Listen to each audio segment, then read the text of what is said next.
about the fireworks. Just kind of give a quick overview. Yeah. Okay, so just let me know when you're on. I am rolling. Do a little intro. Hello, Lansing. This is Meredith, Shamburger, and Paul. I don't know how to say your last name. I don't either. Czapkowicz is the best of my knowledge. We're going to be to you after the Village Lansing Board meeting on Tuesday. Paul's here to kind of talk about what kind of big thing from the meeting was, which I think was fireworks show that they're planning. Yeah, so it's a big, in June 27th, I think is the date, is they're going to have a big fireworks celebration. So kind of early 4th of July, but I guess the main intent is to celebrate the 250th birthday of the United States of America, and also the 100-year anniversary of the Ford hangar, the two main things. So there was a big presentation today. If you watch Melody's video, you'll see about how they're planning. It now still has to be formally approved by the board, but it was discussed in the committee of the whole meeting. A big fireworks show and drone show combined. And so it looks like the price tag is $55,000 for that, which it sounds like, according to Mayor Hardy, had been budgeted for. So it. But they're also hoping to get sponsors too to offset that cost. So that's kind of, I guess, the real exciting thing. And I don't think Lansing's ever had a drone show, to my knowledge. And I'll probably not taking out had the camera there. Not that I know of. So, but which are becoming, like more and more common. I've seen some around here. I know Flossmoor, I think, Homer Flossmoor had one, I think, a couple years ago when they were having, I think, like a 150th anniversary. So, I don't know. Yeah, and we should have more details on it if we get closer to the event, but it sounds like it's shaping up to be kind of a day-long event too. So earlier stuff at Fox Point during the day, more of like a picnic style thing, and then at night, fireworks drone show at the airport with multiple viewing sites. I think a couple churches near the airport, and then obviously if you're just in the area and you look up in the sky, you'll be able to see a lot of what's happening. So. Yeah, and all it should be family friendly. So. Yeah. And registration is probably going to be required at the main village events for that. That's what I was going to mention. Yes. So so it sounds like there will be parking at the church. I think it's Bethel Church, I believe, across the road from the airport.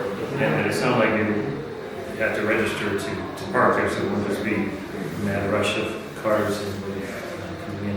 But it's something that I think you'll be able to see from quite a distance. So I don't know, any other exciting details that you know regarding that? It's something to look forward to. Yeah, I think that's it. We'll have more closer to the event and let you know how to sign up for it when they tell us how to do that. So that's it for now. You in TV land? To do the Pledge of Allegiance, these gentlemen can come up. Color Guard, attention! May the audience please rise for the presentation of the colors. Color Guard, forward, march!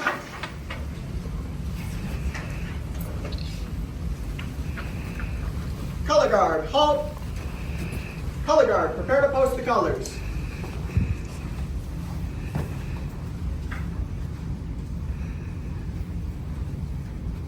Post the colors, mark!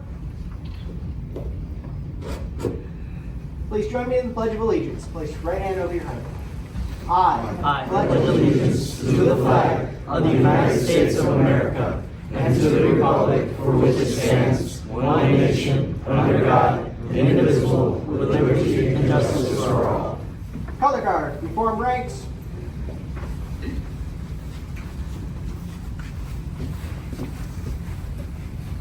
Color Guard, about, face. Color Guard, forward, march. Color Guard, halt.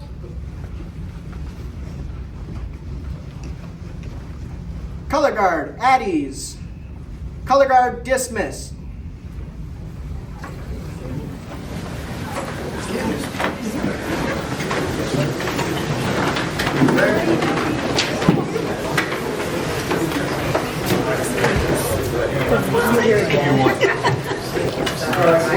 Please take a roll call. Trustee Ernst Lamothe. Here. Trustee Ernst Rossi. Here. Trustee Smith here. Trustee Lamothe. Here. Trustee Ernst. Here. Trustees have before them the village board minutes from the January 20th, 2026 meeting. Are there any questions or discussions? Now I need a motion to accept. So moved. Mayor, we're approving the Village board minutes from, January 20th. I'm sorry, Yep. Yep. We have a motion and a second. All, clerk, please take the roll. Trustee Ernst. Aye. Trustee Rossi. Aye. Trustee Marilyn. Aye. Trustee Smith. Aye. Trustee Lamothe. Aye. Trustee Valencia. Aye. Trustees also have the minutes from the executive session meeting on January 20th as well, on 2026. Are there any questions or discussions on those minutes? Now I need a motion to accept. So moved. Second. We have a motion and a second on the minutes. Clerk, please take the roll. Trustee Rossi. Aye. Trustee Ernst. Aye. Trustee Marilyn. Aye. Trustee Smith. Aye. Trustee Lamothe. Aye. Trustee Valencia. Aye. Thank you. Under the mayor's report, we have the Boy Scouts, Troop 276. They're presenting a flag. If gentlemen and your leaders would like to come up, explain a little bit about the flag, and kind of, floor is yours. Good evening, Mayor, trustees, employees, and residents of the Village of Lansing. BSA Troop 276 has proudly served the Village of Lansing for over 70 years, and in that role, we're always looking for a way to help. This American flag was originally flown in Chicago until it was determined by the owner that it needed to be retired. One of our members delivered this American flag to the troop's flag retirement services at the Knights of Columbus. After inspection by troop leaders and the American Legion members, it was determined that this American flag could be saved. The rules for the care and respect of the American flag state that if the stripes are 2 times the field of blue, it can still be restored and flown. We knew someone who restores American flags, but it was too big for her equipment. It took us a while to find someone who could manage the restoration. Coolwood Cleaners and Alterations in Valparaiso was able to complete the restoration. The American flag is now ready for its new role. BSA Troop 276 would like to donate our rescued American flag to the Village of Lansing. We propose hanging this American flag inside the Ford hangar. Thank you.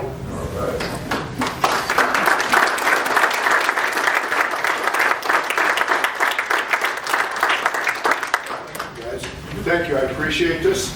And Mr. Reynolds, I think you can get on the lift and we'll see if you can hang yourself up. Tomorrow. Yes, sir. But again, I appreciate this. The village appreciates this. And again, we will fly this flag with honor. So thank you very much. All right. And then I believe also at this time, the Scouts also have a plane that maybe they might want to present. Did you guys want to do that now? Sure. Can I have Mr. McCoy up here as well?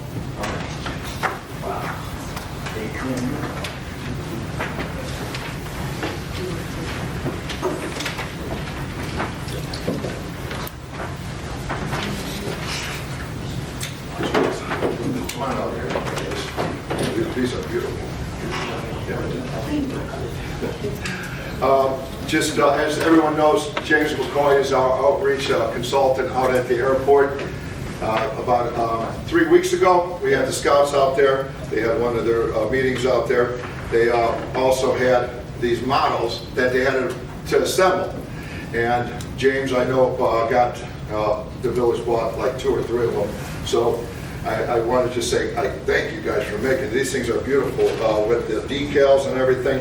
I'm not exactly, this looks like a 18 Warhorse. okay, there you go. Okay. And this is F-15 Strike Eagle. okay. All right, so we got an Now, both the Air F-15 Force strike. aircraft, sir, but you know, we'll take it. All right, sounds good. A Marine guy would say that. That's right. But again, these are beautiful. I don't know, can the audience see these things? They are, the detail on these things are truly amazing. So we have some cases at the FBO Lodge, and we'll gladly display these things in our cases. Yes, sir. We will proudly take these off your hands. Great work, young men, and we will put them on proud display. We promise beginning tomorrow. Yeah. All right. All right. I Outstanding. appreciate Great it. job. Thank you Great guys. job. I appreciate it. One more Oh, there's one more coming that you guys are working on. Fantastic. All right. Oh, these are beautiful. They're Yeah. outstanding. Yeah. Great job. Thank you, I appreciate it, sir. All right. Thank you. All right, thank you. Good job. Sorry for that.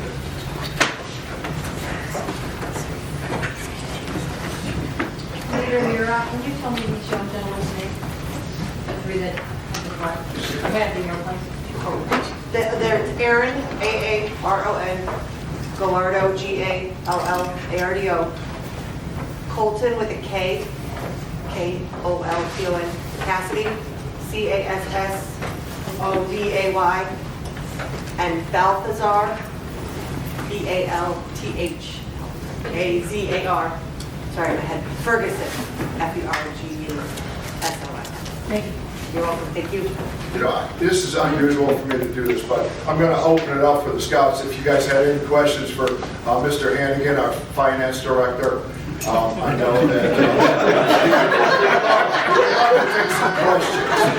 So, does any of our scouts have anything that they would like to ask? As long as it isn't a TIF question. Any of the scouts have any questions that they would like? Oh, seriously, ask the board or anything. Again, I just want to tell you guys, thank you again for presenting the flag. That's fantastic. And those model planes, again, great detail on that. I can't thank you guys enough. Yes? Maybe for chance get VIP seats to fireworks. If they do some volunteer hours? You know what? It's something that we'll definitely talk about. I would say the chances are good. Alright, also for chance get $10. No. I think we're Yes, stand up, please. Wow. Yeah. No, sit down, Tyler. How are you doing today? Just asking. How am I doing? Yeah. I'm doing fantastic, thank you. That's me. Yes. Oh, yeah. All right, well, thank you so much. How are you doing today? Oh, I'm doing great. Thanks for asking. All right, you got it. You're looking good too, so. Oh, yeah. Yeah, I appreciate it. Anyone else got any other questions? All right, now again, thanks guys, I appreciate it. You guys are welcome to stay, or if you guys got other things going on, a pizza party or whatever, but again, we appreciate you being here, but you guys are welcome to stay, so thank you. So we're going to move on with the manager's report. Trustees have before them Resolution 1529, reappointing Jay Klausner to the Board of Fire and Police Commissioners. Do the trustees have any questions or discussions on that? If not, I would need a motion. So moved. Second. So we have a motion and a second. Clerk, please take the roll. Trustee Rossi. Aye. Trustee Lamothe. Aye. Trustee Donaldson. Aye. Trustee Lamont. Aye. Trustee Malinsky. Trustees have before them Resolution 1530, appointing Carl Vandermolen as chairperson of the Board of Fire and Police Commissioners. Are there any questions or discussions on that? If not, I'll need a motion to accept. So moved. Second. We have a motion and a second on Resolution 1530. Clerk, please take the roll. Trustee Rossi. Aye. Trustee Lamothe. Aye. Trustee Malinsky. Trustee Donaldson. Aye. Trustee Lamont. Aye. Trustee Smith. Aye. Carl, I know you're in the audience. I saw you somewhere. Carl, do you want to say any words, sir? Or? I said it before, thank you for the honor. Look forward to working with everybody for another whatever how many years, and I promise that I'll do my best and the commission will do their best to give Lansing the best of PD and FD. So, thank you. No, your voice on that, Carl, and I appreciate it.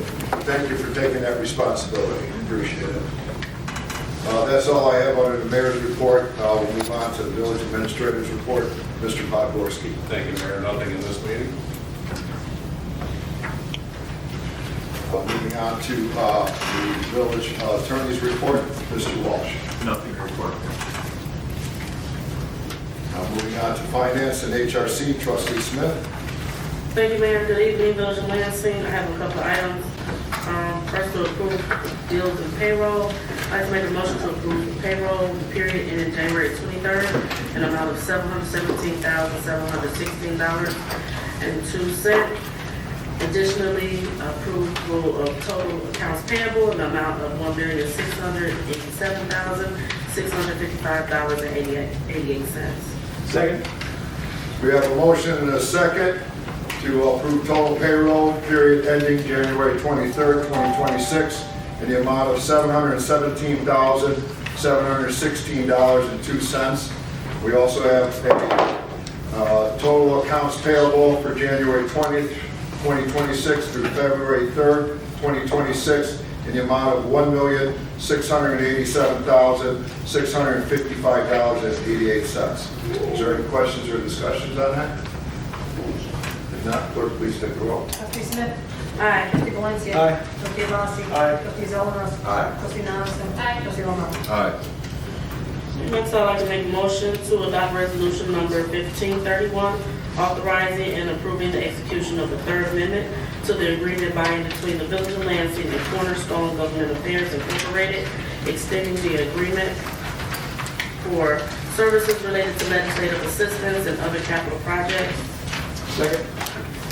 We have a motion and a second on resolution 1531, authorizing and approving the execution of the Third Amendment to the agreement by and between the Village of Lansing and Cornerstone Government Affairs, Inc., extending the agreement for services related to legislative assistance and other capital projects. Clerk, please take the roll. Trustee Smith? Aye. Trustee Valencia? Aye. Trustee Rossi? Aye. Trustee Zeldin? Aye. Trustee Nominson? Trustee Lamothe? Aye. And next, I'd like to make a motion to approve ordinance number 26-004, authorizing and approving the declaration and sale or disposal of surplus property owned by the village. Second. We have a motion and a second on ordinance 26-004, authorizing and approving the declaration of and sale or disposal of surplus property owned by the village. Is there any discussion or questions by the trustees? If not, clerk, please take the roll. Trustee Smith? Aye. Trustee Valencia? Aye. Trustee Rossi? Aye. Trustee Zeldin? Aye. Trustee Nominson? Trustee Lamothe? Aye. Thank you, Mayor. No other items. Thank you, trustee. Moving on to airport and insurance, trustee Valencia. Nothing in this meeting, Mayor, thank you. Thank you, sir. Moving on to fire and economic development, trustee Avasi. Thank you, Mayor, nothing on that agenda tonight. Thank you, sir. Moving on to police and public works, trustee Zeldin. Thank you, Mayor. I have one action item this evening. Make motion that we approve resolution 1532, authorizing and approving the execution of an agreement by and between the Village of Lansing and Heaven on Green Incorporated related to landscaping services. Second. We have a motion and a second on resolution 1532, authorizing and approving the execution of an agreement by and between the Village of Lansing and Heaven on Green, Inc., related to landscaping services. Are there any questions or discussion by the trustees? If not, clerk, please take the roll. Trustee Zeldin? Aye. Trustee Rossi? Aye. Trustee Nominson? Trustee Lamothe? Aye. Trustee Smith? Aye. Trustee Valencia? Aye. Thank you, Mayor. That's all I have for this meeting. Thank you, trustee. Moving on to building, IT, L&N, and marketing, trustee Lamothe. Thank you, Mayor. There's two action items. First, I wanted to make a motion to the board to adopt resolution number 1533, resolution of the Village of Lansing, Cook County, Illinois, authorizing and approving the execution of a licensing agreement by and between the village and the Family First Strikes and Bites Incorporated related to overflow parking at 2509 Ridge Road. Second. We have a motion and a second on resolution 1533, authorizing and approving the execution of a licensing agreement by and between the Village of Lansing and Family First Strikes and Bites, Inc., related to an overflow parking at 2509 Ridge Road. Any questions or discussions by the trustees? If not, clerk, please take the roll. Trustee Lamothe? Aye. Trustee Nominson? Trustee Zeldin? Aye. Trustee Rossi? Aye. Trustee Smith? Aye. Trustee Valencia? Aye. Secondly, I'd like to make a motion to adopt resolution number 1534, a resolution of the Village of Lansing, Cook County, Illinois, authorizing and approving the execution of a licensing agreement by and between the village and MP Pancoso related to storage of audio equipment at 3310 Washington Street. Second. We have a motion and a second on resolution 1534, authorizing and approving the execution of a licensing agreement by and between the Village of Lansing and Gerard Audio related to storage of audio equipment at 3310 Washington Street. Are there any discussions or questions by the trustees? If not, clerk, please take the roll. Trustee Lamothe. Aye. Trustee Ernst Lamothe. Trustee Zellerman. Aye. Trustee Abasi. Aye. Trustee Smith. Aye. Trustee Valencia. Aye.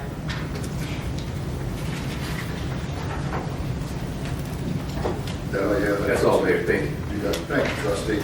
Moving on to youth center and venue operations, trustee Nonson. Thank you, Mayor. Nothing on the agenda tonight. Thank you, trustee. At this time, we're going to open it up to public comment. Public comment is for 5 minutes. If anybody would like, the mic is hot.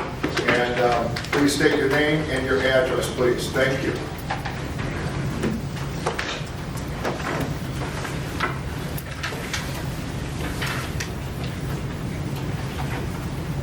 Good evening. Good evening. Marilyn Freeman, Lansing, Illinois, 60438. I want to thank the police department for reaching out to me with some concerns that I had. Thank you very much. The public works department, I would like to say they did an amazing job during the snowstorm and the refuse collection during the snowstorm. So thank you very much, Public Works Department. I don't know where that department is. Oh, thank you very much. Your guys did an amazing job. I've been a resident of Lansing since 2015, and I've never seen such work. So thank you. And I would like to say that I appreciate Amy and Maureen for your community concerns. It does not go unnoticed. So I want to thank you both. Oh, thank you very much. Appreciate it. Thank you.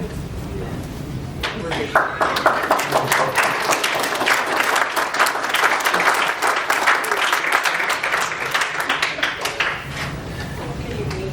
Good evening. Hi. My name is Betty Burley, and I live in Lansing, Illinois. So I have had the honor of meeting both Maureen and the mayor previously before you took your positions here. And your heart for community, before I give my comment, was just something that just so impressed me. You have such a love for Lansing, and I just thank you for that. Thank you. So I'm originally from West Virginia, and when I moved to Lansing, one of the first things that impressed me was its inclusivity. It felt like a real community, like a small town with, I'm gonna try not to cry through this. It felt like a real community, like a small town where people know each other and care about what happens here. And the Lansing Journal helped nurture that. I just love that spirit. And so has the village itself. But with that comes a responsibility to protect and strengthen the community, to make the residents want to stay, to invest and not move away. And that's why I believe we need to change the tone of the conversation from ban versus allow regarding the food trucks to how do we manage it. So from ban versus allow to manage with predictable income and revenue for the village. That would protect both the food truck owners and the brick and mortar businesses. And it's not something that's unforeseen. It is possible. And it's supported by research. You have the American Institute of Justice. You have the American Consumer Protection. They've all done studies. One was a 12-year study that actually showed, and it's online if you want to read it, that showed that food trucks don't necessarily hurt brick and mortar businesses when they're properly managed. Now, with that, so let's shift the conversation from negative to positive.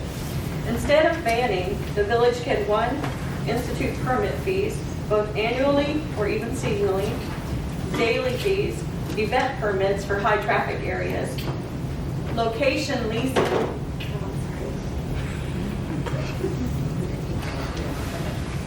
Thank you. I'm so short. Thank you. Thank you. Thank you, Martha. Okay, thank you so much. God bless you. So location leasing, designate a food truck zone area and charge for the parking slots weekly or monthly use. There might be a few little areas here in Lansing that are being underused, that could actually be a drawing for revenue. One, I don't know what the purpose for the parking lot is now, but you all just tore down the Pioneer Motel that's right there in the freeway. Designated as a food truck area. have people from the freeway see that would draw people in, and people who are hungry go shopping, right? It would draw more revenue. So location leasing with a percentage-based fee that goes back to the village. So that is predictable income that you could count on to take care of village concerns. Also, you could institute small percentage of sales during village events, right? Like fairs and festivals, or even block zoning. Now, to avoid unfair competitions and to protect our brick and mortar, there could be time restrictions, meaning they only are allowed to operate during evening hours or lunch hours, or even weekends or special days. And also, you should institute a distance rule. But it must be kept fair. And we must spread the traffic across the village. There's plenty of business to go around. We must have a balance in business. You can also use food trucks to drive tourism here. They are immensely popular with the younger crowd, the younger generations, right? And if people are hungry, again, they spend money. So they wouldn't just be coming here to buy food from the food trucks. They would be spending money in the village. We need to take advantage of that. Again, it's predictable income. You could also have seasonal festivals, right? Institute them more through Friday night lights and things that happen down Bridge Road. We could also have them partner with churches and nonprofits for fundraisers and things. Again, with predictable income going back to the village's revenue. But again, you're supporting local residents, right? Cook County has such a strong requirements for food trucks. You know, they have to have certain licensing and things to even be able to have it. You could very easily institute health checks and things like that. And licensing, it's doable. It's doable. And you could give priority permits for residents that want to have a food truck. A food truck is just a stepping stone into a brick and mortar business. And the village has responsibility to encourage residents to promote small businesses, right? To reach out to the food truck owners and say, hey, let's pull you out of the food truck. Let's put you in one of these vacant buildings that are here in Lansing. And there are quite a few. So in closing, instead of banning food trucks, I'm going to ask that you propose managing them in a way that brings money into the village. Food trucks can, again, create revenue through permits, designated zones, and community events. And you can protect the brick and mortar. It just has to be through fair rules. This supports local residents, creates jobs, and gives families options where they eat. During COVID, food trucks filled that void when restaurants were closed down because of safety concerns. So we should protect them. So I'm asking the village to choose the kind of village we want to be. Not a village that closes doors or shuts trucks, but one that opens them. Not a village that shuts down opportunity, but one that manages it wisely. Let's change the tone of this conversation from fear to fairness, from banning to building, from limiting options to expanding them. If we protect our community spirit, our small businesses, and our residents at the same time, Lansing will stay the kind of place people in the crowd call home. And let's lead with vision, not restriction, and manage food trucks in a way that grows our village together. Thank you so much. Thanks, Ben. Does anyone else have public comment? Yes, sir. This microphone is not picking it up, and you were not picked up that well. Somebody has not put the volume up. The volume is. Hello, my name, I just have to say my name and address, right? Yes, please. Last name?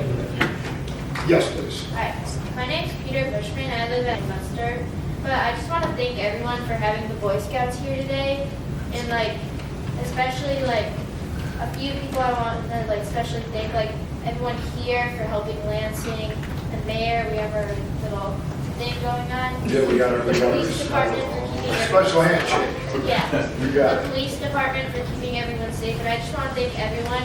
I don't live here, but I'm just glad that they're just helping everyone. They're helping the community all together, and I'm glad. Thank you. I appreciate it.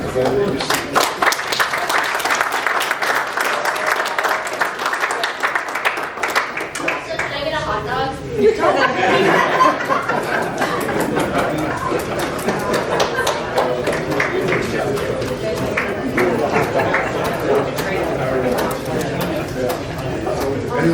public comment? If not, oh. We have one more public comment. Is this going to be addressed to finance, Mr. Hannigan? No, it's still not. Yes. Morning. My name is Balthazar Ferguson. I live here in Lansing. I would just like to talk about the flock security cameras that are at the intersection of Glenwood, Lansing, and Vernon on the south side. Well, they have been there for several years. I would like to air my grievances in that the flock security cameras, while they have been, well, they were pitched to you at the time as a way to help catch the crooks. It's really a major violation and risk to both public privacy and to security of the village in general. These systems have been known to have been abused by bad actors who are wanting to do things such as stalk their exes. And also additionally, within public privacy, it's also an issue of these cameras capturing everything that goes between them. And not only that, but having an AI system that's able to easily find a certain vehicle just on description alone. And so I would like you guys to reconsider and potentially remove funding for that in the future if you land upon that decision. Thank you. Thank you. Appreciate your concern. Yep. Anyone else? All right, we're going to close the public comment. We're going to go to trustees. Do the trustees have anything for old business? Do the trustees have anything for new business? One thing, Mayor, just wanted to let the community know that this week WBEZ, in connection with the Chicago Sun-Times, they contacted Lansing because they wanted to talk about communities that had a cultural demographic shift over the last decade and communities that had interesting programs. So that article should run this week. They were really impressed about our Juneteenth program and the way that they wanted our photos and videos. So I want to thank our communication director, Donna, our IT director, Fabian, and Neil, our LNN manager, because they were able to give us photos and the This Week in Lansing kind of the Juneteenth event. And we sent it over to them, and hopefully they use it, and the article should run this week. I appreciate you, trustee, for also doing that interview. Thank you. Trustees have anything else for new business? Now I need a motion to adjourn. So moved. Second. Got a motion and a second. Clerk, please take the roll. Aye. Trustee Zeldin. Aye. Trustee Robinson. Aye. Trustee Smith. Aye. Trustee Valencia. Aye. Trustee Lamothe. Aye. Thank you. I'm just going to take 1 minute, and then we're going to go right into the Committee of the Whole. Committee of the Whole meeting, February 3rd, 2026. Clerk, please take the roll. Trustee Zeldin. Here. Here. Thank you. Trustees have before them the minutes of the Committee of the Whole on January 20th, 2026. Are there any questions or concerns? If not, I need a motion to accept. So moved. We have a motion and a second. Clerk, please take the roll. Trustee Abbasi. Aye. Trustee Zeldin. Aye. Trustee Robinson. Aye. Trustee Smith. Aye. Trustee Lamothe. Aye. Trustee Valencia. Thank you. I have nothing under the mayor's report on the Committee of the Whole here tonight. We'll move right on to the village administrator's report. Mr. Podgorski. Thank you, Mayor. We're not here this evening. It's a proposed text amendment that the village is proposing to our zoning ordinance in regards to code section 56-289, letter N. These are standards for uses for major and minor automobile service and repair, automobile sales and rental and gas stations. Currently, the village has a requirement that any automobile sales shall be located on a lot of at least 1 acre in size. Village feels this is a little bit outdated. We've had some requests for what would be described as non-traditional auto sales. We think it warrants consideration to a change in the zoning ordinance. We presented this last week at our Planning and Zoning Board of Appeals meeting, and our planner, Maura Ragoni, is here to kind of take us through the details and present the text. Thank you, Administrator Predworthy. Good evening, Mayor and Village Board. So as noted at the January 28th PZBA meeting, they forwarded a favorable recommendation for a text amendment to the zoning ordinance specifically relating only to 56-289N. That section is our use regulations, which outline specific regulations for defined uses on how they function and how they operate. This particular one, the first line, has that automobile sales, whether new or used, shall be located on a lot at least 1 acre in size. We have had in the past, and most recently an application, regarding what we were calling a more non-traditional type auto sales. And these are those that are primarily, solely or primarily internet-based, that they do not need a traditional showroom and or a traditional lot, which is generally why we have that drive for that 1 acre. These are generally by appointment only.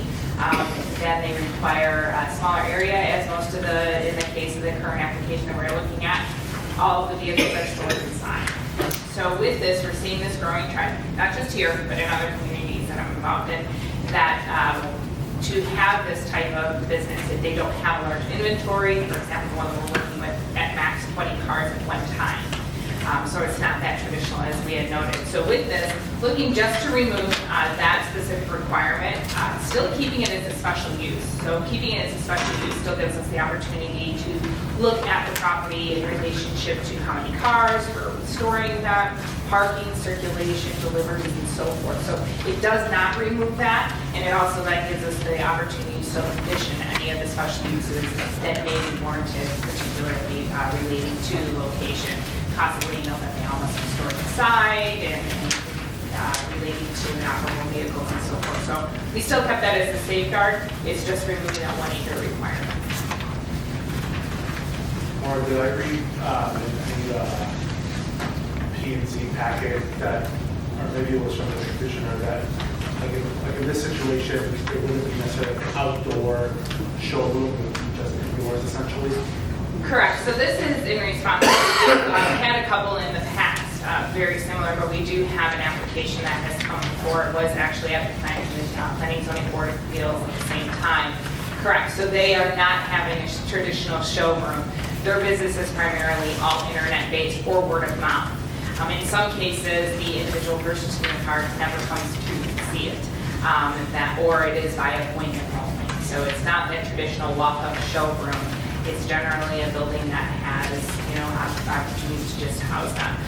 Particularly with this, particularly with vehicles being inside, that's why we do include the fire department as well for their review. And like we do with any special use, we would continue to do that. Would there be any wording? I know it would be special use, so each individual request would come on its own merits, but how would we prevent vehicles all of a sudden accumulating on Village Street, let's say, where someone's going to have this online business, but their inventory all of a sudden now becomes 3, 4, 5 cars at a time, where it's in a residential area? That is exactly why we would keep it as a special use. We have the opportunity to look at the possible impact that it would have based on the relationship to the amount of cars that they've indicated as well as where they are. For example, the one that we just reviewed at the Planning and Zoning Board, we made it very specific that the cars must be stored inside. So that gives us our recourse that if they are parking somewhere outside of the defined areas of the plan, because in the particular lot that we were looking at, they didn't have any room to store them outside, so we made it very, very specific. So through the conditions of the special use, we can identify the specific locations, which gives us recourse then to go ahead and manage that, which is outside of the parameters of the special use, if they're parking on the streets and so forth. Just wondering, maybe our building commissioner can address this, but have we come across individuals who have been running a business in town where it became a nuisance of some sort in an area that we had to address it? You recall, I remember there were cars parked on 178th Street off of Torrance Avenue that seemed to be taking up several spots, but I don't know for sure that it was a sales type situation more than someone just owning a bunch of vehicles. I don't recall any others.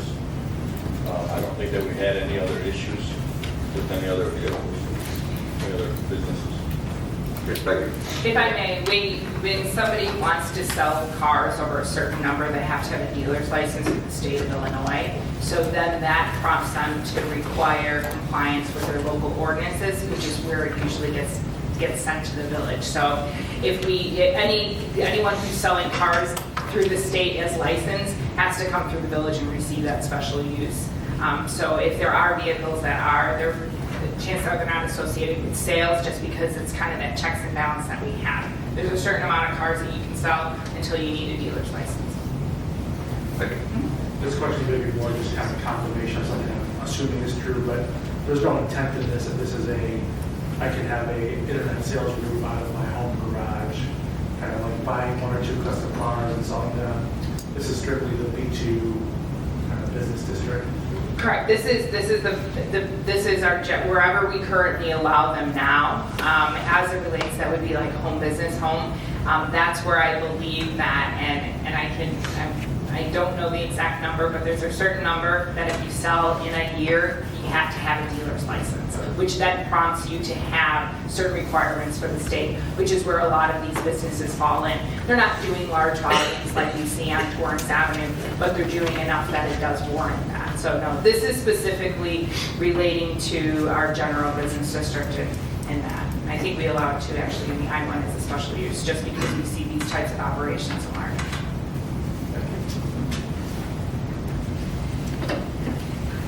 Any other questions by board or myself? Board's also like to have this on the next agenda for consideration. Okay. Thank you very much, Maura. Thank you. Thanks, Maura. Here, that's all I have. Thank you, Mr. Podgorski. Moving on to our village attorney's report, Mr. Walsh. Nothing to report. Thank you, sir. Moving on to finance and HRC, Trustee Smith. We have no items. Thank you. Thank you, trustee. Moving on to airport and insurance, Trustee Valencia. Thank you, Mayor. I have a couple items. First of all, I'll ask Mr. Kyle Levi to come on up. He's going to review the rehabilitation of runway 927 and the possibility of getting agreement for consultant for the engineering on the site. Good evening, everyone. Thanks for the introduction. Give you a little background here. I'm Kyle Levi with Proper and Telly.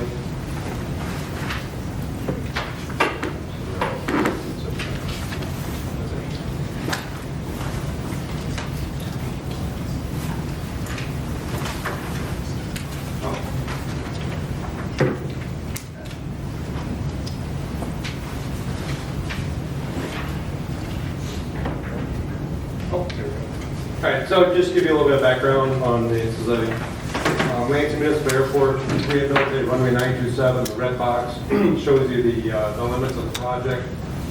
927 was actually built back in the 1940s, so it's got some age on it. The runway length, 3,395 feet by 75 feet wide. It was last overlaid in 1987, and it also had a runway extension in 1988. And then the last major runway improvement was in 2004. So this runway is on the north side of the airfield. The primary runways, 1836 runs north-south. This is considered a crosswind runway. So from a safety standpoint, you kind of want to get your wind coverage, both the north-south and east-west. So that's why this runway is critical, and it's also justified to get federal funding based on it being a crosswind runway. The utilization, the runways, even though it's a shorter runway than the primary one, it's actually used 58% of the time, and that's pretty much based on the wind conditions, why it's used more than your primary runway, 1836. So pretty much all the airfields been rehabilitated the last 5 years, all the runways and taxiways except for this portion of the emergency site. So that's a big thing to know. So a little bit about just why is the project justified. In 2023 there was a pavement condition report. The rating was 58 to 68. So if you're below 70, it's eligible to get federal funding. So 58 probably in more poor condition. The runway is still usable, but it is time for rehabilitation. The surface has a porous friction course. That's for good braking distance for the aircraft. It's kind of just gotten brittle. It's got some foreign object debris. It's kind of breaking apart. So that's another reason why the project's justified. And then just to correct the longitudinal slope with all the freeze thaws out there, each winter time, and then correct kind of the transverse slopes to get proper drainage. So, what the improvements would be, they'll off the existing porous friction course, and then the top surface, about 2 inches. Doing the asphalt patching on the major cracks that are making it not smooth, and then do a bituminous overlay, and then follow up with runway grooving and new pavement markings. So CMT's engineering part, it kind of comes in 2 phases. Special services, that'll include any of the environmental approvals, category of exclusion that will submit their NICE to get that approved by FAA. There's also a runway safety inventory, which is something new. FAA wants to say, before you put money into the actual pavement, we want to make sure your shoulders of 75 feet on both sides, if an aircraft did go off, that it can safely make its way back onto the runway pavement.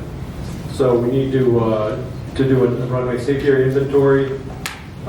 There's also a new federal eligibility. We want to make sure that the runway length and the width are both justified, and then some airspace. So that's all the special services, and then the design is pretty much your typical design. Do a set of construction plans. We're going to do an engineering report, do some soil borings and pavement cores, an 80% preliminary plan and specification submittal, and some other construction safety and phasing plans, cost estimates, contract time duration, things like that. So then, work with this will be bid on an IDOT project, so we can, answer any bidders' questions that they have and such. So that's, pretty much CMT scope.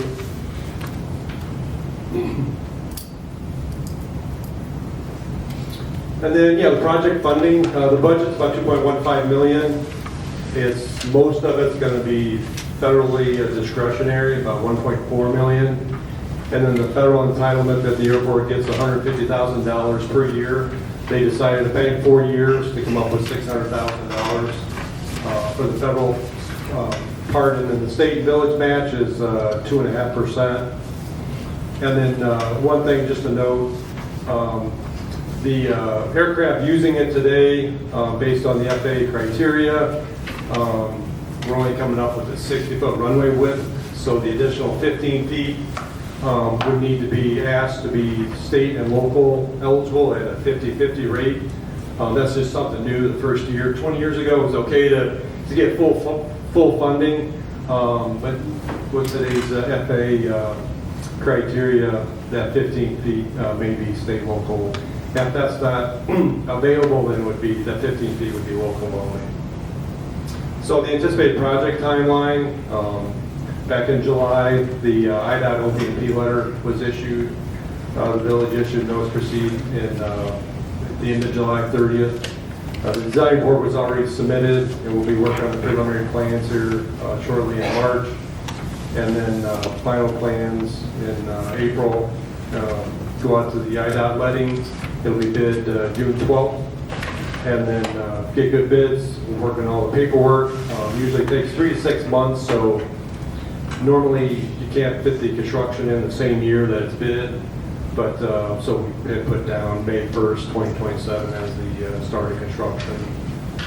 So that's a quick summary. Maybe we'll answer any questions if you have any. Trustee, any questions? I just want to bring up, Kyle, we talked if FAA decides they'll cover an additional 15 feet, we were looking at 115,000, 150, somewhere in that range, just a range of what the additional cost might be. Yeah, I should have looked that up before I came. I think it was around 100,000 total. Yeah. So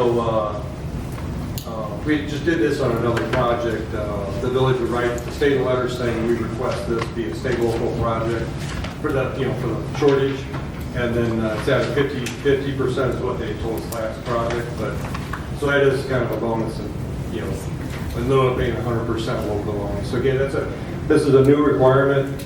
20 years ago, it was fully eligible, 75 feet, but the rules have changed for 2026. That would not be a deal breaker, in our opinion. That's something that the village, the airport budget would be able to absorb.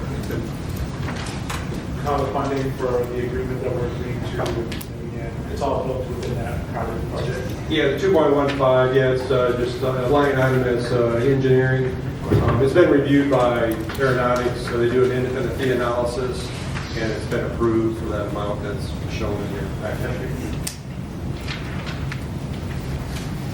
So what's the ask here, Dan? We want to approve the design phase engineering agreement at the next meeting. Any questions or concerns? We add this to our next meeting. Thank you, Mr. Peabody. Thank you, Kyle. Next, I'd like to ask Mr. McCoy to come on up. He's going to give his, is this your first update? This is the first update. All right, And first update. it'll be just as short, perhaps, as my actual height. We'll see what's going on. Good Good evening, Village. All right. Good evening to the board, trustees. Good evening to village staff. Good evening to the community. All right. So I'm James McCoy. I'm the Chief Executive Officer for Pipeline Systems, a small general aviation consulting firm. Good job, CMT, for presenting and getting some work for the village in the upcoming years. Work that we desperately need and will certainly improve not just aircraft performance and aircraft coming into the village, but also some other intangible things. Next slide, please. Okay, my only slide presenting today. So today is more of an illustration than it is a metric-driven slide. All right, so as of October 21st of 2025, the board approved me to come on and do some aviation outreach for the community, and I'll just paraphrase that. My primary role is to figure out how to best integrate, all right, airport operations with the community, all right, and vice versa, the community with the airport operations. And that can mean any number of things. But according to the vision that the mayor is very keen on, we looked at schools, and we looked at social clubs, and we looked at professional flying clubs. Okay, so this slide is meant to illustrate that. So, in the top left was a happenstance meeting for me as I was just coming on. It was already planned by Ken Reynolds and his team, Michelle, with the events planner, bringing on Ileana Christian School, right? They came in and did a very historic tour of the Ford hangar and all that happens there at the airport. Was very proud to receive those young people. And it's with every group that I've come across, you can see the excitement in their eyes as they try and imagine airport operations here at Lansing Municipal Airport.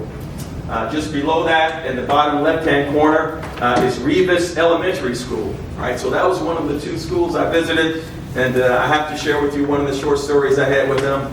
I brought in all of my flight gear, as I'm an antiquated kind of guy, no longer flying for the military, and but I brought my gear in nonetheless. And a part of that gear was about a 30 or 35-pound bag of flight publications that we used to fly with back in my day.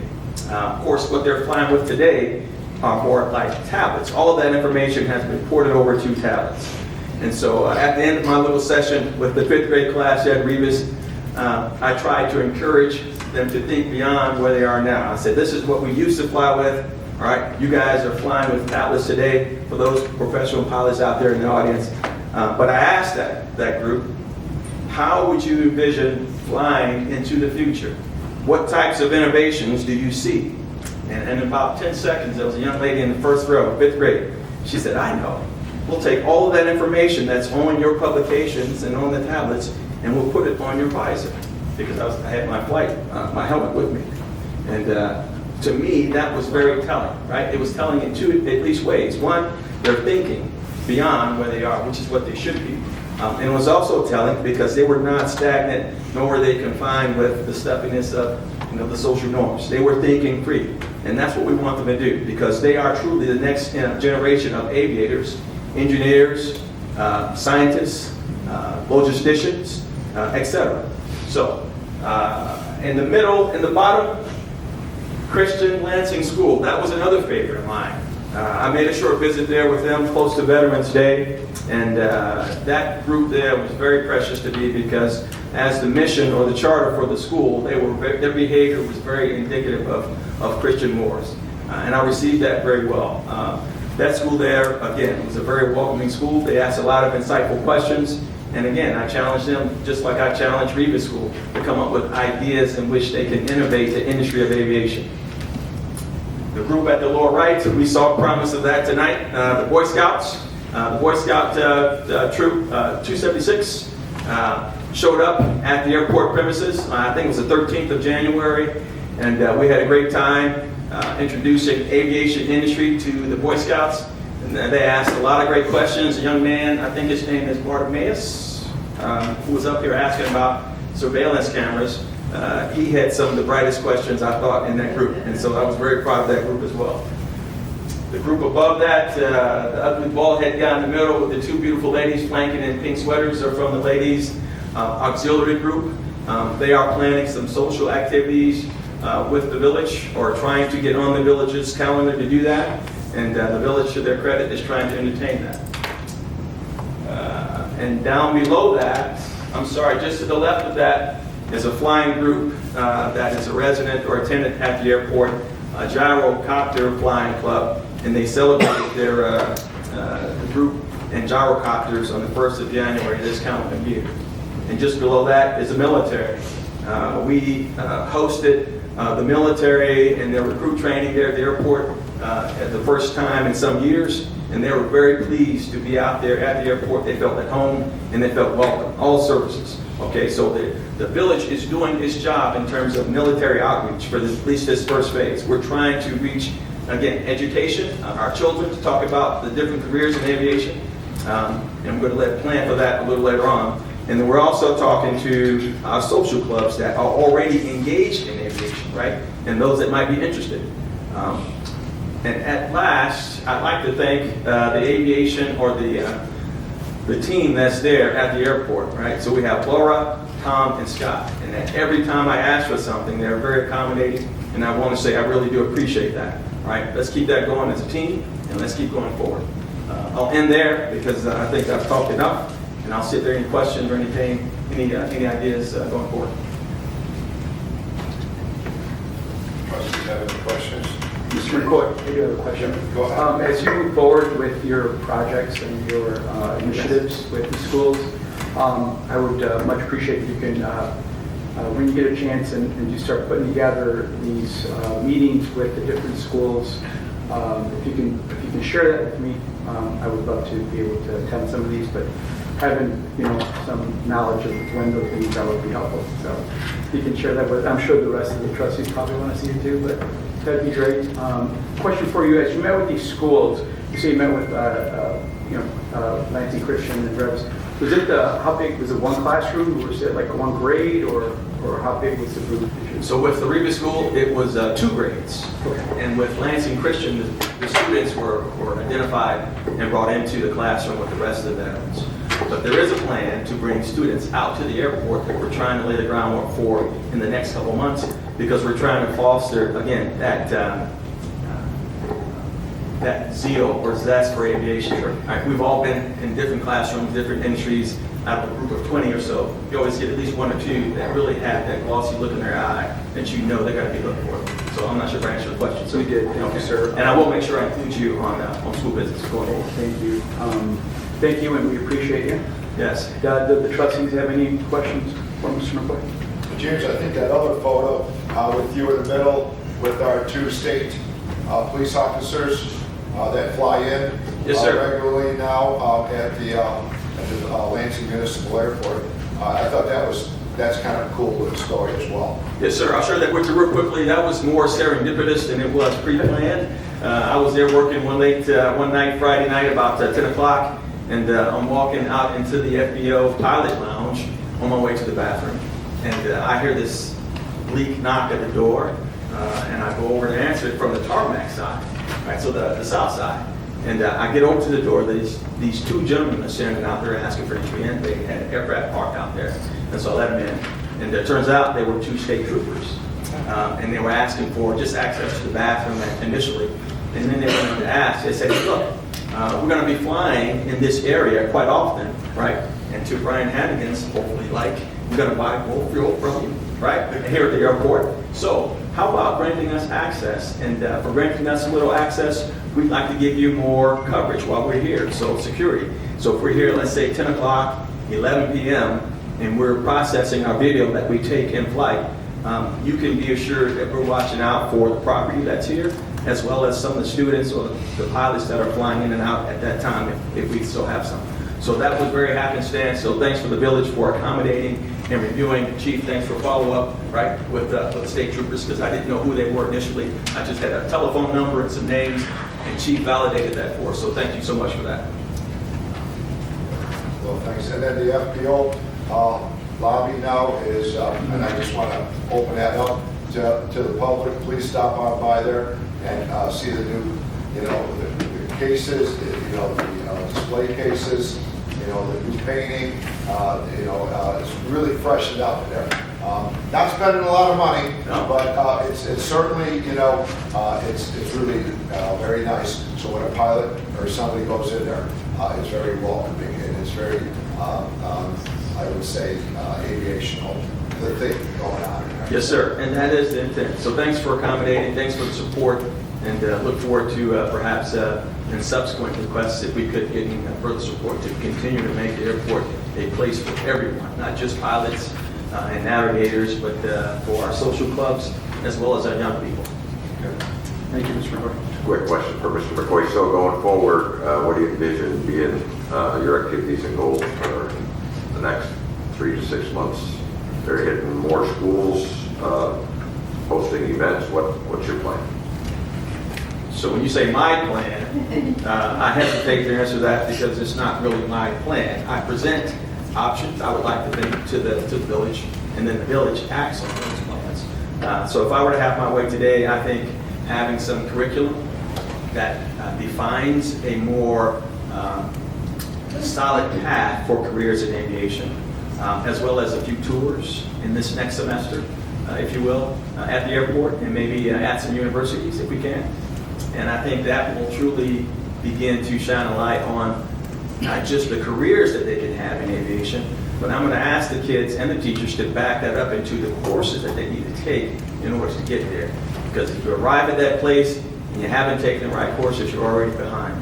So again, we want to make sure we're giving them information so they can chart a path going forward. And I'm sorry, I have not made my way yet to the youth center. You are on my radar screen for a short turnaround, and I promise to get out there and see you. Did I answer your question, sir? Well, apparently you made arrangements to meet the students at Meredith and Lansing Christian, so I was wondering if there's other schools. Sir, so we're going to be talking with District 158 here pretty soon in the next couple of weeks about promulgating something that, again, involves introducing the kids to aircraft up front.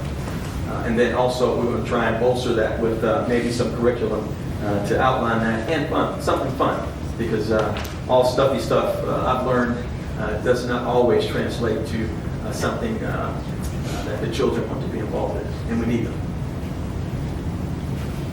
James, I know I see Lisa from our library. I think she would love to have you. Have you guys been introduced to each other? No, not yet. Oh, okay. Well, there you go. Well, this is the start of it. Bigger things. Thank you. So. Yes, sir. It's a done deal. James, thank you.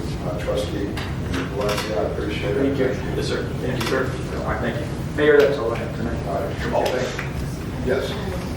Whoever arranged the order, thank you for putting me in front of Michelle, because there's no way I could go after her, so thank you. She's got some explosive things coming.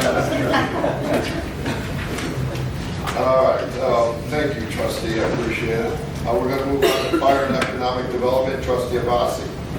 Thank you, Mayor. No items tonight. Thank you, Trustee. We're going to move on to Police and Public Works.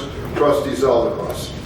Thank you, Mayor. We have a presentation on the Illinois Environmental Protection Agency Public Water Supply Loan Program for lead service line replacements and updated program term. Mr. Bednar.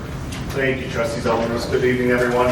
Just an update, not a big presentation. I know everybody's sad to hear that. Back in December of 2022, the Village Board passed an ordinance as it relates to the general framework of the IEPA loan process as it relates to lead service line replacements. That is a precursor for, should the village receive funding, the village board agrees to these general terms and conditions. We are embarking on this loan process for our year 2 program, and the good news is the IEPA has updated their loan term agreements. So the good news is instead of a 20-year payback, it's up to a 40-year payback. So the loan that will be before the board here shortly in the next few meetings will be for a 0% interest with a 40-year term payback. So what we want to do is make sure that those general terms and conditions are approved by this board before we bring the actual ordinance back to the village board in the next meeting. So again, an update from an earlier 2022 ordinance that just changes the framework, changes. The new mayor obviously authorizes him to execute loan documents as well, but the major changes the term of the loan agreement from 20 years to 40 years. That's great. Excellent. 40 years. Yes, 40 years. Very nice. That's all I've got. Give us a little breathing room. Thank you very much. Trustee, you don't have any questions for Mr. Gerard. We'll make sure that part of whatever agreement we finalize. Mayor, that's all I have. Thank you, trustee. We're going to move on to building, IT, L&N, and marketing. Trustee Lamothe. Yes, Mayor, just one item. We're going to be talking about a couple of building department vehicles. Trustee Lamont, thank you. Yes, Gerard. Our building department has 2 surplus vehicles that are out of warranty. They have some recalls on them, a long list of major issues such as transmission problems, major engine repair, brakes, rotors, brake lines, tires, and so on. We had to kind of retire these vehicles several years ago due to the fact that it just didn't make sense to continue to spend the good money over the bad money. We originally were slated to receive 2 new Explorers during the once COVID hit. Kind of put a damper on the build dates and also the delivery dates due to the fact that Ford Motor Company on 130 in Torrance that was building the Explorers and is still building today temporarily closed during that COVID time. Thanks to our director, Brian Hannigan's hard work and working hand in hand with Enterprise, we were able to obtain 4 new trucks this year. So just a few months ago, we received the trucks. We had one parked outside a few months ago for everyone to view. I got a report. We're very happy with the vehicles, with the new vehicles, but the 2 vehicles that are inoperable, we have to decide what to do with these vehicles. And I know that Deputy Chief Mike Heineck, along with Brian, has been working on putting together a list of both vehicles for the police department, along with 2 vehicles that I've mentioned, in working to have those either disposed of or turned over to Enterprise. Mr. Hannigan. Yeah, so Board, Mayor, we asked department heads to provide us with a list of vehicles that they felt were either beyond repair work or vehicles that we could submit to Enterprise to work with me on the resale of those vehicles at the highest and best possible return to the village. As George just mentioned, Deputy Chief Heineck has worked with me. We've seen the list that you have from the police department. These particular 2 vehicles are just 2 old vehicles that have been around since like the 50s. They've been around a long time, and they're probably well long in the tooth and should. I think we're going to get the best we can for them, and we just want to include these and a couple other vehicles around the village in that same pool of assets that will get the highest and best use from Enterprise, or we'll take to auction again. Or it may even be these vehicles that they may have to get taken to a parts disposal here. And that really is the point that we were asking for. Would you say that these vehicles are the same as what was presented at the last COW from police and public works?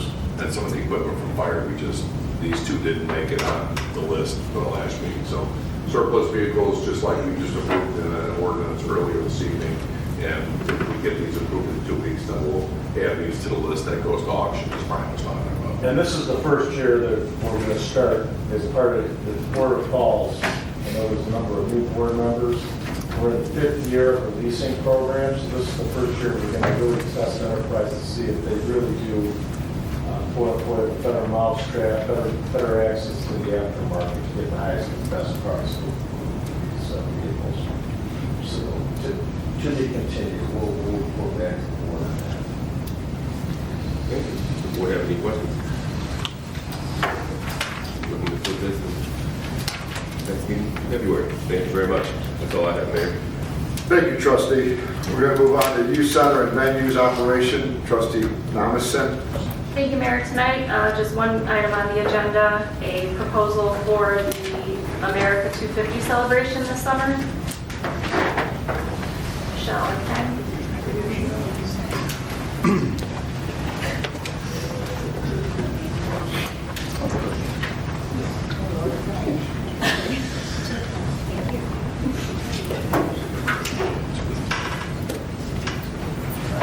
Good evening, everybody. Good evening. Good evening.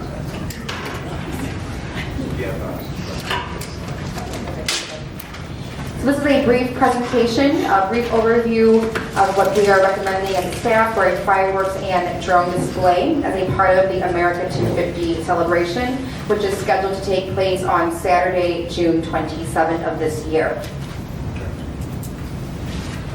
So for America 250, we are recommending a combined fireworks and synchronized drone display. This allows us to honor the significance of this once-in-a-lifetime milestone, America 250, by offering a modern, high-impact show that is going to combine fireworks and the drones. So the drones are going to allow us, to tell storytelling, to provide that unique imagery, and just give that wow factor for our community to experience. So staff is recommending Mad Bomber Fireworks Productions out of LaPorte, Indiana, and I have Andy James, the owner of the company, here with us today to answer any technical and operational questions that you may have after this. So they have extensive experience working with large municipal events across the Indiana side, the Illinois side. They have a strong safety and compliance record, as well as they will handle all coordination with FAA, permits, licensing, insurance, everything we need to properly and safely put on a fireworks display at the airport. I also have prior experience working with them at other municipal entities on the Indiana side, and they've been a great company to work with. And yeah, come on to the next slide. So this is the total investment for a combined fireworks and drone display, which will also be paired with music. We can customize, coordinate, whatever we want for that. And the total investment is $55,000, and that is at a reduced rate for America 250. And if you have any questions afterwards, Administrator Podgorski, Finance, Brian Hannigan can all answer that for you. So lastly, I want to show a short clip of what you can expect for reference of what a combined firework and drone display is. And I believe this is Mad Bomber shooting off for the Shamburger Boomers for their Star Wars night.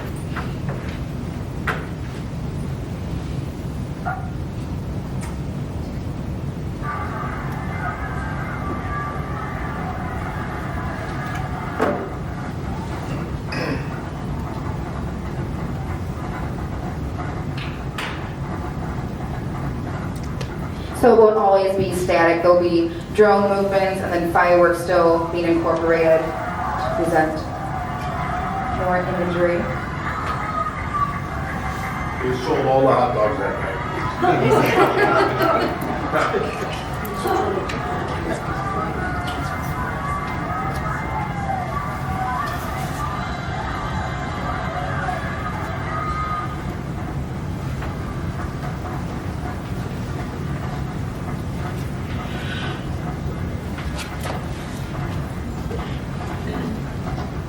You can go to line 52.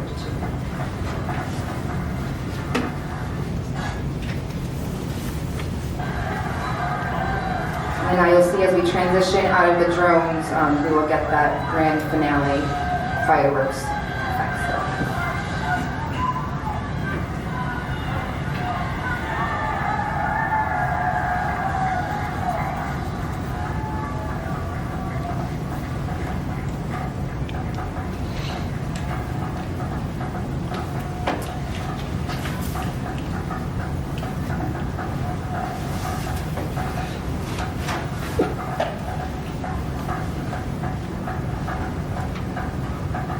So yeah, you guys get the idea of a fireworks show. And that concludes my presentation. We are happy to answer any questions that you may have. We're good, please.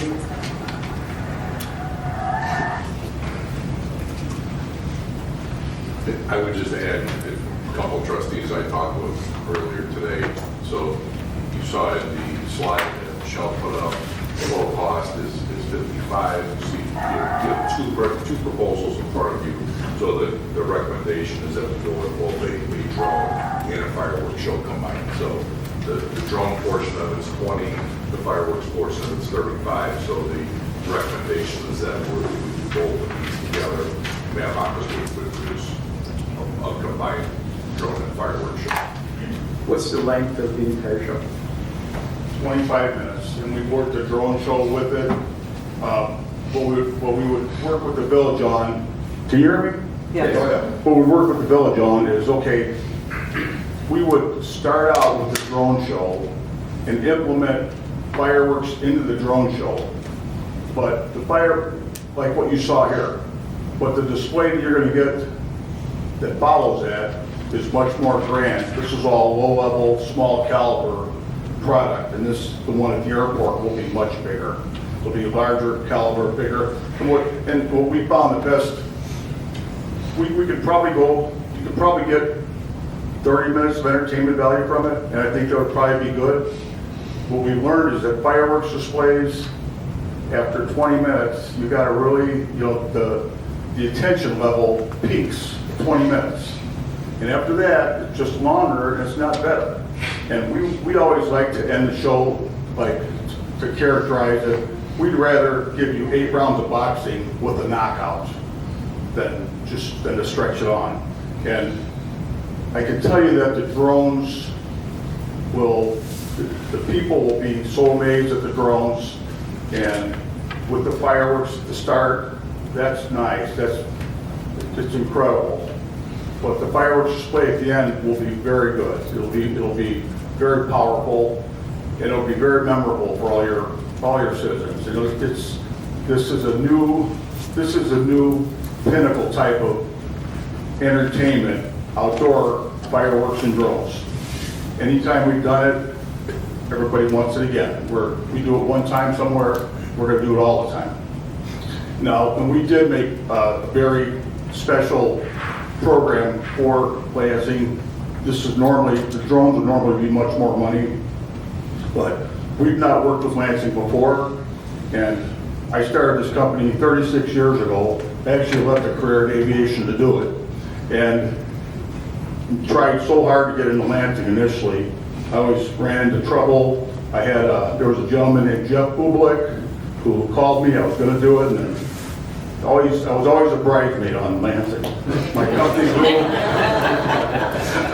and my company grew, and we do displays all over the Midwest now. We do most of the suburbs, and we do everything around here. I can go down the highway and get Hazel Crest, Dalton, Thornton, Chimney Park, Mokina, Orland Park, Orland Hills, and we never had Lansing. And I was always familiar with Lansing.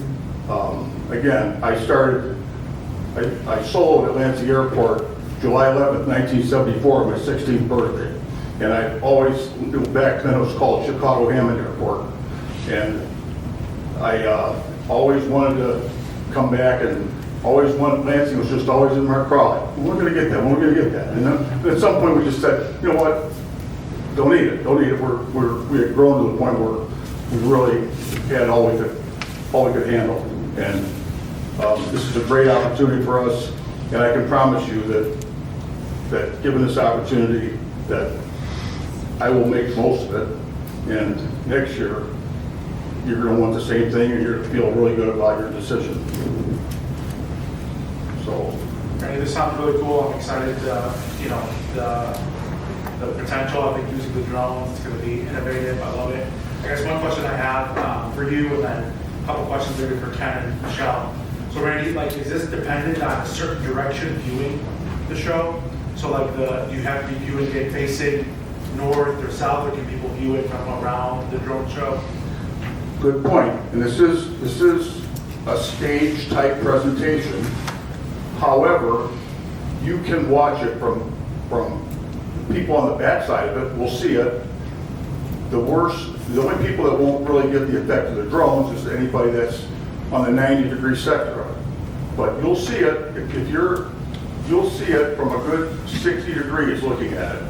So you'll get the best view, not real close. We looked at the distance across the street from where they wanted the central operation, and on the, well, I figured we would set up on the north side of runway 27, and that gives the best view for that viewing area at that church parking lot, which is what we were told.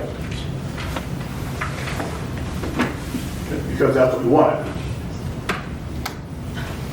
Personally, being very familiar with the airport and the large ramp and the ability to park cars there, I thought it was a missed opportunity to not use that part.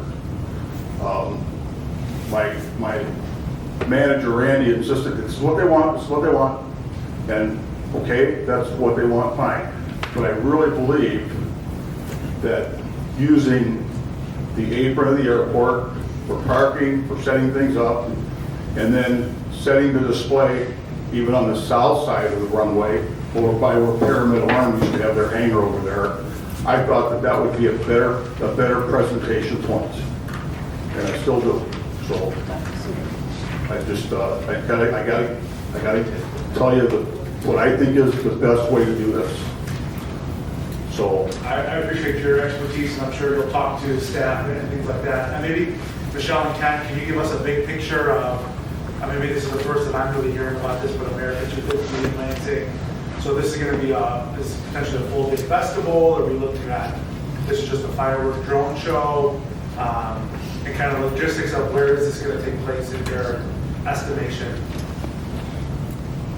Okay, we'll go down this road. The goal tonight was to stick to fireworks, not for any secrecy, but... And if you prefer to wait... No, it's not, because I don't want that misconstrued anyway. So, I can't stand this thing, so... I'm a big loud 50 of the country, we have 104 hangar, we have the 50th of the village owning the airport, we have the 25th anniversary of 9/11, we have all these so-called milestone, I don't want to, particular anniversaries, whether it be tragedy or, great celebration, that are all falling in this year. So all of this is meant to, in this particular case, celebrate that.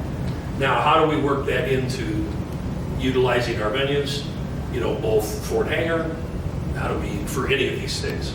And from a fireworks perspective, when the mayor brought this to us, it's okay, what can we do to create, number one, safety, number two, what is allowed? And we're still learning that. What can we make sure the FAA, do we have to close the airport? It's part of all of the logistical questions. I don't expect anybody to ask. We've been asking and planning for it, including meeting with, the companies that have fireworks. So from our end, we have, at least as we sit down, this is what our plan is to use across the street the Bethel Field, which is really from just east of the church going to Wentworth Avenue. The road would be closed. Wentworth Avenue would be closed for a certain period of time.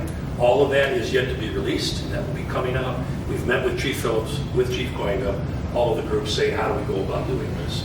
There would be a system of where you would have to go online and register to park in that lot. It's not just first come, first serve. And there would be an ingress, egress that we would create on how people and when they could be in there. That particular area is a large field. We can continue to talk about some of the things you brought up, but from our end right now, that would be the sight line. They would be presented to the north. You'd be looking to the south. And that also creates visual areas for Linwood. It creates visual areas for Munster. I'm not worried about them. I'm worried about Lansing residents, but that's how fireworks shows are. We all know the spillover. There also are other pockets of areas. For example, Heritage.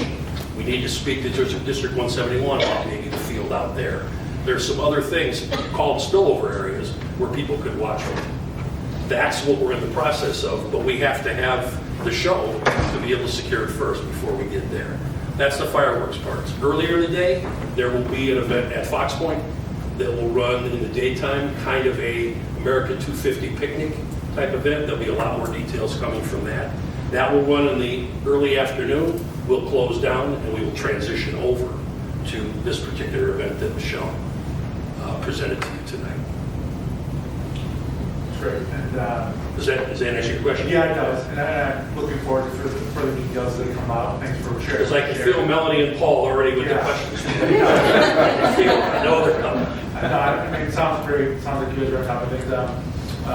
Guys and gals are on top of things. Just kind of a curiosity, the 55,000. I mean, hypothetically, we're gonna, say yes to it.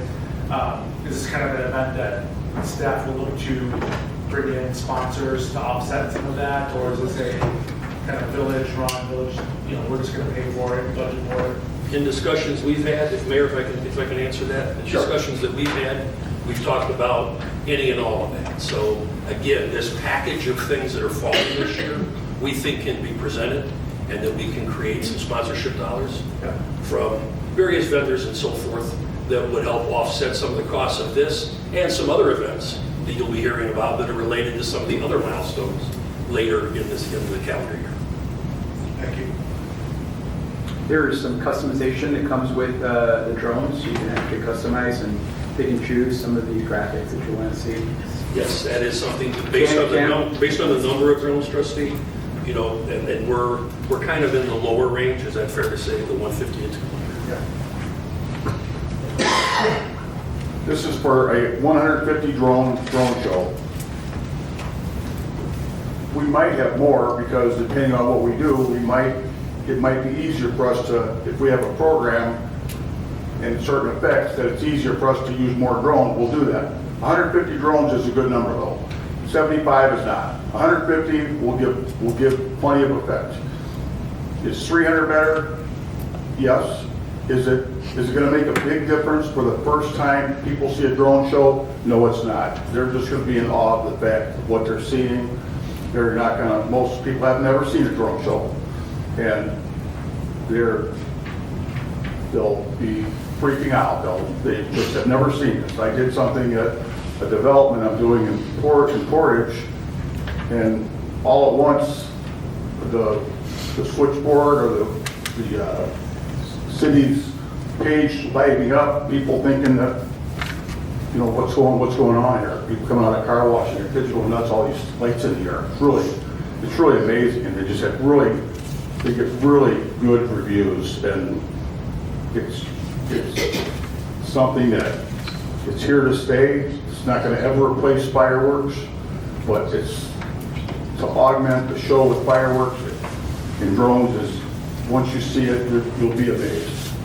In fact, the example that we used with the Shamburger fires, we did it one time to kind of put it out there.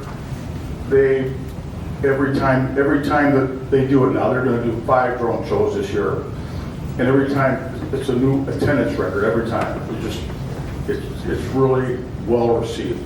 And for Lansing, I know there was problems with Lansing's fireworks several years ago. I remember seeing it on the news. And for Lansing, the people are going to come out and see this. Somebody's going to get an attaboy or attagirl just because this is going to be a great event, I promise you. And to Matt Bomber's credit, they did not try to push us on the higher drone amount. Matter of fact, what you just heard, they were like, hey, to keep the cost down, they were like, you can still get a very good, especially since it's the first time, because it does start to climb pretty exponentially as you increase to 200, 250, 300. And I didn't mean to get him in trouble by bringing it up. No, but I'm like, I get in trouble every day. But I really thought that that's a good opportunity, and he is correct because it does need to be booked early because this is something we did because we want Lansing too. And we worked with Michelle, and we want to get this, and there's going to be calls for people for these drones on the same day, and we're going to tell them they're already booked. That's what's going to happen. And we would have opportunity to have a bigger show, but this is very important to us, and that's why we're doing it. And I'm not doing a sales job. I'm being sincere. We want to do this, and it's important to book it. I could rent the drones on that day for almost what we're charging Lansing. So it's a great opportunity, and I hope you guys do it. The biggest reason for June 27th is that the 4th this year does fall on a Saturday. It becomes much more difficult to staff and to do everything on the actual holiday. So that's why many communities surrounding are cherry picking close to the 4th. This also freed up and made everything available than the actual 4th itself. So will this be supplemented as our Independence Day celebration? Is this moving forward annual or? It's meaning fireworks? And drone show, yeah. That is to be determined by the board. It is our goal to have a very successful event, create solid logistics, and then build on that moving forward in meetings with the mayor. As well as the air show? As well as the air show as well? That's a different topic and a different event. So that is, I'm not going to bring that one up here because it has nothing to do with the 27th. Not my department, none of my business. I wasn't asked, but I really want to, I'd rather tell you this, that once you have this display like this, and once it's established, to have this same type of entertainment on July 4th would cost more than double of what we're charging. So when people call us and they want to start a tradition on fireworks, we tell them, especially in Illinois, there's a lot of licensing requirements in Illinois, and it's everybody has to be registered, and it's kind of a pain, but we do it. But we tell people, you can go on, don't make your annual event 4th of July, because a lot of people want picnics on 4th of July. They're a house having a picnic, they don't want to do that. So different towns have different traditions, and some towns, hey, everyone goes out of town for 4th of July, so they want to do it the weekend before, the weekend after, 2 weeks after, and that helps us a lot, and it helps us give them a better value for their entertainment dollars, because on 4th of July, we have to get premium for everything. So if you see this, and you like it, you come back and say, it's great, we like it on 4th of July next year, you can do that, but it's going to be very expensive. So, that's all. Did I talk too much? Sorry. It's all good. Thank you. Floor is yours. Quick question, when the village, if we approve this and the village decides to do 4 specific different designs for the renderings, do you provide just a video for us to be able to see exactly how it would look like weeks beforehand? For the drones? Drones, yes. We could do that. I would ask that if you say we want something custom, Lansing, okay, great. I wouldn't tie our hands too much on that. If you got a big sponsor, you want a logo, yeah. We could actually put a QR code in the sky, and people can take their phone and do that, and we really can. But that's not what you need to do here. You just need a good entertaining show with a flag, a Statue of Liberty, a waving flag, Air Force jets are flying over, an aircraft carrier, something like that. That's what you need. Again, you want to put the Village of Lansing? Yeah, I would do that. I would make the people proud and make them know that here, this is what we did, and this is what you get for living in Lansing. But I wouldn't go nuts with other things. So We're going to find a way, trustee, to customize it a little bit. yeah, again, if someone says, hey, I want a picture of whatever. Yeah, we can do that. Something, of course, patriotic. No. So, takes more than 150 for this banner, right? Thank you. And again, we know what you want. We really do. We know what you want. So, yeah, you know what I'd like to just say, we've been kind of talking about this for a little while here, because it is a big deal, right? Celebrating 250th anniversary of our country. Chief Al Phillips and I went to Bethel Church about maybe a month and a half ago, Chief, and met with Tim, was it? The gentleman's name Tim, and he was very accommodating. Say, hey, yes, Lansing, you guys can use our parking lot and that big grassy knoll area out there.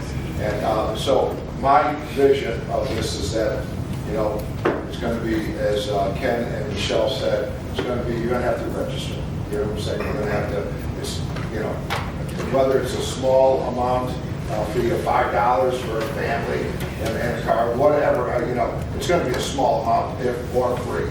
But you're going to have to register. You're going to have to register to get your car, into that parking lot. I believe there's 300 lots, 300 parking spots. 250 and 300. Yeah. And so we assured them that we would keep it safe.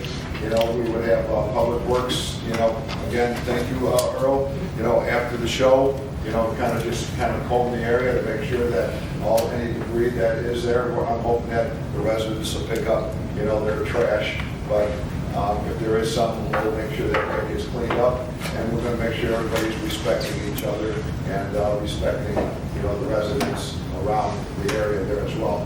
And as Ken and Michelle said, we're going to reach out to Heritage. There's a big grass field back there that, and as, I'm sorry, your first name again? Andy James. Andy, I believe that some of the shells are going to be bigger shells that are going to get up in the air a little bit more. So from a distance, you're really going to be able to capture a lot of this. And like I said, with the drone show, I've seen, a drone show at a couple stadiums in Nebraska. They truly are amazing. It kind of blows your mind. And so, but you'll be able to see, even from Heritage. My goal is to hopefully reach out and work with the Park District, because there's a park back there. Is it Rotary Park? Is that back there? I think it's Rotary Park. That also has, a large viewing area possibly that some of the residents can use. So again, logistically, we've been working with, both chiefs. And again, we feel that on the 27th, again, we're going to be able to really staff this well with our employees, our police officers, our firefighters, and then also let them enjoy the 4th of July that next Saturday with their families too. And so, but like I said, a lot of preparation has gone into it. Clearly, we wanted to present it to the board here, when it was, getting to, everything that like I said, the logistics that we've been working on. I know, Brian, I think last year, we did budget, how much? $50,000. Okay, so we do have $50,000. And that was primarily for deposits and to get ready for that. Yeah, so kind of the monies, we did, budget for this as well. But again, ultimately up to the board, to approve this. And like I said, it's only going to be one time in I think all our lives that we're going to have such a display and celebration of our country. My hope is that it's going to be a great success, and we will have fireworks, but it's probably going to have to be a little downsized next time, a little bit. But I think this is the grand scale. This is just because of the 250th anniversary of our country, which I know we're all proud of. So, but again, if you guys got any questions for Andy and Ken and Michelle and Brian, floor yours. Thank you. Thank you, Ken. Thank you very much. Thank you. Yeah, appreciate it. Thanks, guys. Yeah, thanks. I appreciate it, Trustee. We're going to open it up to public comment. Public comment is for anything that was in the committee of the whole, any items that we talked about earlier. You can come up to the mic. You got 5 minutes. Any residents or anybody with? Yes, Darlene. Welcome, Darlene. Hi, Darlene. It's great seeing you again. Thanks. Darlene Kadar, 3547 192nd Street, Lansing. I'd like to thank you on behalf of my brother, who suggested an air show, not an air show, but a fireworks display at the airport in 2024 after you canceled it from Lando Park, which was really a dangerous area to have it anyway. And of course, that was a different administration, and they just blew him off. So I'm glad it's being absorbed into the 2026. What people don't realize, and maybe some of you do remember, this is not the first fireworks display at the Lansing Airport.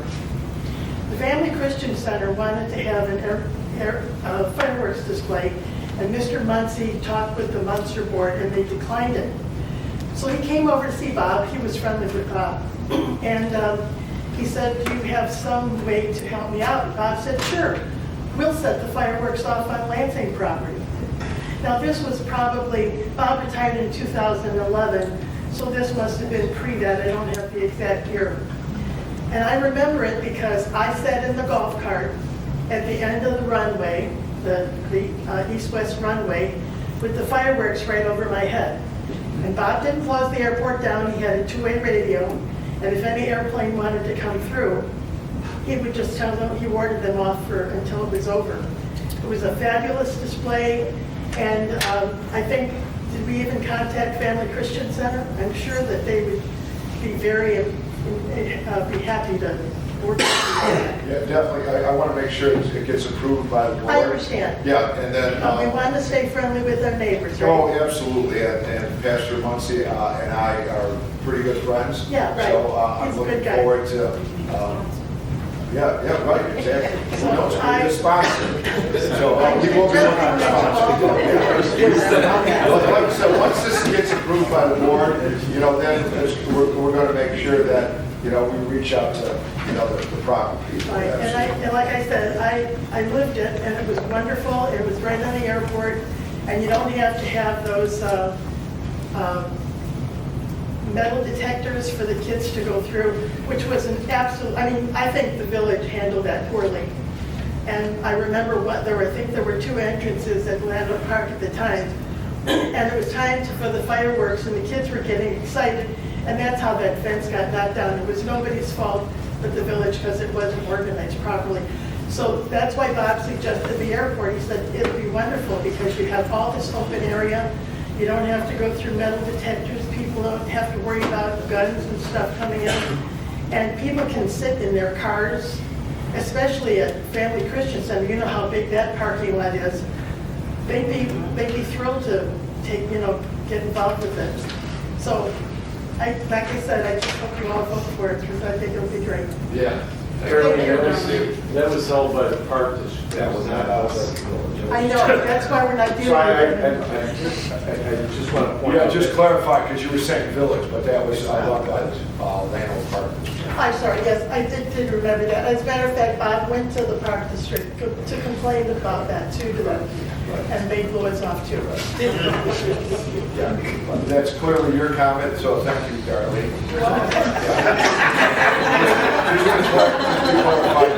And I'm proud of it.